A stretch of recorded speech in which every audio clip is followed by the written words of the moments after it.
Hello everyone and welcome back to my channel Edward Medaros, and for today's quick tutorial I'm going to show you guys on how to either enable or disable the VPN in the Opera web browser.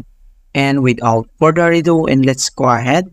So all you have to do is to open up on Opera browser, and then dito lang sa top left corner, and then kailangan lang natin i-select dito yung Opera logo. So i-click mo lang yan. And then next step ay kailangan mo lang select dito yung settings, and then pwede mong gamitin yung keyboard shortcut na Alt plus P, and then click lang natin yan.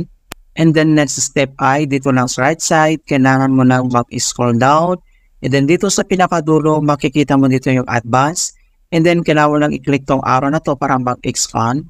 And then dito sa advanced settings, ang next step ay i-locate lang natin dito yung VPN, alright? So, makikita mo kaagad dito yung VPN. So, kung paano ba natin ito enable or disable, dito lang sa right side ay kailangan mo lang itoggle dito yung button niya. So, click mo lang ganyan. So, ibig sabihin ay naka-enable na yung VPN.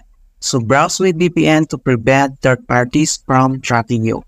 And then, other action settings naman na pwede natin gawin. So, makikita mo dito yung connect to VPN when starting browser.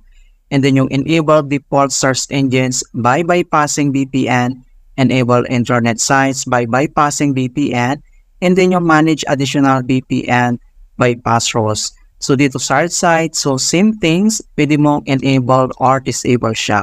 Ganito, okay? So ganoon lang po kasimple on how to enable or disable VPN on Opera web browser. And please don't forget to like this video, subscribe to my channel for more quality content. Thank you guys, and see you in my next tutorial.